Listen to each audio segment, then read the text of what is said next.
and that's DB. I'm Ravi Lula. It's time for Bet On It, brought to you by Warhorse Sportsbook, the best place in Nebraska to place your sports bets. Get to warhorsecasino.com to check out all their events and promotions they've got coming up. Got one more week in their $10,000 giveaway this Saturday coming up. Make sure you check out warhorsecasino.com for all the details. DB? I was a little surprised at Brandon's affinity for Texas. Yeah, how'd you know I was going to say Texas? Well, because that was the last question he asked about, and he had mentioned Texas earlier about winning on a neutral field. Klubnik is playing better than both Ewers and Manning. Correct. I have a hard time with Clemson because I dislike Dabo so much, and because of what we had seen. I think a lot of what our issues with Klubnik is what we had seen last year, where we're like, oh, we don't think he's very good, and his propensity to give it to the other team some. So I think we have a hard time unseeing certain things with Klubnik. But I don't disagree. I think Klubnik's playing better. I think Texas has more talent than Clemson does, but I think Klubnik is playing better than Ewers or Manning right now. I agree with that. Would you rather be Sharon Moore or Kalen DeBoer? Sharon Moore.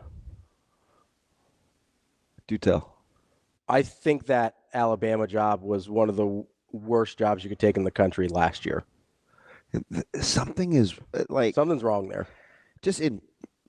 Something's wrong there. For a coach that doesn't appear to be that emotional, his team is very emotional. And he's been way more emotional this year on the sidelines. If you've watched him, I watched a lot of Kalen DeBoer, even when he was at Fresno State. Like, that's my guy. And he's been way more emotionally volatile on the sidelines this year than he has been in years past. And that's not to say that he was, Osborne over there before, but he's been really tuned up sometimes this year. But that was, this was my fear. I talked about this last year.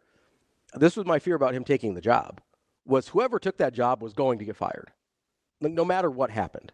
At some point, the guy that replaced Saban was getting fired or is getting fired.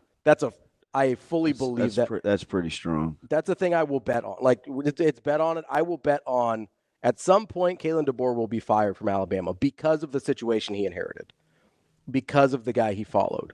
Whereas, yes, Harbaugh got them the national title. He got them the 3 playoff appearances, right? But it wasn't the best run we'd ever seen in college football history. This was a guy from his staff that was seen as the natural successor. And I think everybody understood at Michigan that this was going to be a pretty hard reset based on who they lost, both on the coaching staff and on the roster. I would rather right now be Sharon Moore because I think Michigan is a more reasonable place to be the head coach right now than Alabama is. And they're strangely connected. Would you rather be Brett Venables or Lincoln Riley? Pass. No. How about Joel 3 weeks ago? About USC? Questioning whether they would get to a bowl game. It's a fair call out because it gets dicey here. Okay, who would you rather be? Because hold that thought for a second. Okay, who would you rather be, Venables or Riley? I'm gonna say Riley.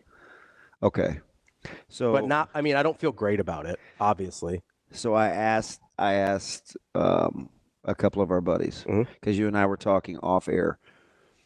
Nebraska's in a precarious spot. 5-2, Ohio State, quote unquote, looming, and if 8 was the number.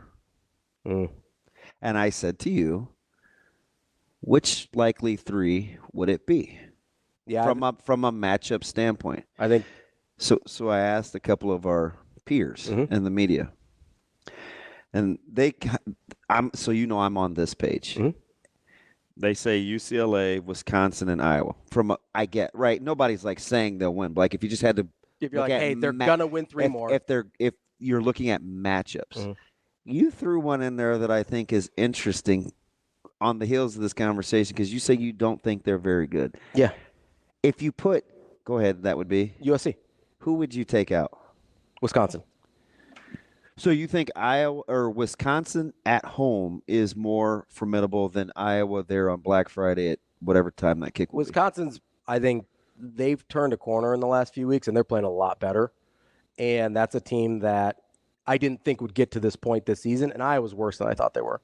Obviously, I thought this was a 10-win no-brainer team, Their defense has regressed a lot more than I thought they were. They took the steps forward on offense that I thought they would. I didn't anticipate their defense struggling the way they have. And I think Iowa is right now a better matchup for Nebraska, even on the road, than Wisconsin is at home. I think they sweep the UC. Either way, I feel less confident about that than I do that they're going to sweep the California teams. So just the health at Piscataway's caught up with Rutgers? I think so. Now they've got to travel to Southern Cal. Yeah. I also think, like, we talked about this when Nebraska played them. Rutgers' margin of error is razor thin, the way they play, right? And with kind of where their roster's at right now. The way they play, they're going to have a razor thin margin of error. So if any of that goes away, you're in trouble. Now, it's not egregious, but my bad. Mm-hmm. I said at this particular time, it looks like on watching that Illinois is better than Indiana. I'm not sure that's the case, but Illinois is pretty good. I still might ride with that. Yeah, I don't know. It's closer than I thought it was for sure. I don't know about that. I knew Indiana was better and pretty good. They're better than I thought they were. So I'm fully admitting that.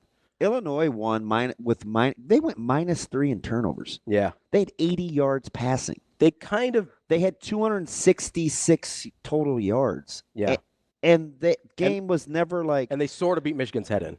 It was crazy to watch. Yeah, it really was. And so I don't know. I think Illinois can make things really difficult for just about everybody. And I don't know how good Penn State is, right? Yeah, I was surprised you quickly threw them in there, but you're I was just going rankings. straight off the rankings, right? So, and because I didn't want to bias the question. Their offense is I just don't know. I don't totally trust it, but I think this year more than any other year, at least in recent history, I don't see a ton of separation in those top 5 or 6 teams, whether you want to include Penn State or not. Everybody gets the yeah, but question. 100%, right? Yeah, there's a yeah, but for every single team in that group. And so I don't know why I would exclude Penn State's yeah, but I don't exclude Texas's yeah, but, right? I don't exclude somebody else's yeah, but, right? I'm still not enamored with the way Dylan Gabriel plays all the time, right? I'm still not enamored with everything. Like Oregon, they're deservedly number 1 right now. But if Will Howard has better situational awareness, are we having this conversation about Oregon? So we get. I don't know. We're assuming that they make that field goal. I don't know. But like it very easily could be those roles are reversed. Yeah. With Will Howard and Dylan Gabriel at their respective schools, right? So I think that's when I say that I don't think there's hardly any difference in those top 6 teams. That's what I mean. I don't look at any of those teams as significantly better than anyone else. Yeah. I don't know. I just think I have more confidence in, and I go back to the second half in the playoffs where Ewers actually did play a lot better in the playoff. But I just look at, for as iffy as I am on Beck sometimes, I think he'll make a play before any of the questionable quarterbacks those elite teams. This is what I like about Beck, right? Is he can play really, really bad. And it doesn't deter my confidence that he can still go make a play.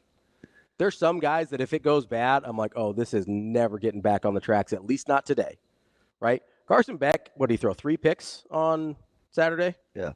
Carson Beck, he played bad in the first half against Alabama. Yeah. Right?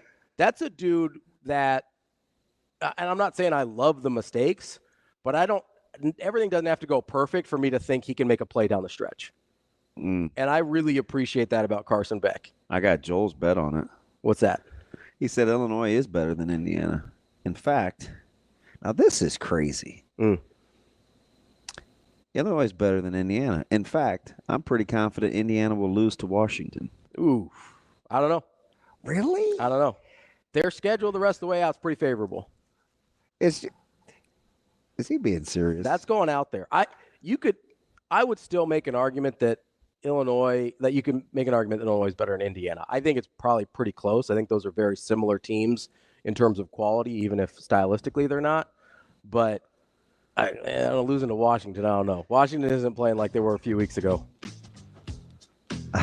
That's getting out there. I think both are kind of bold. I'm not. You know what else I'm betting on still? What? Nebraska getting 8 wins.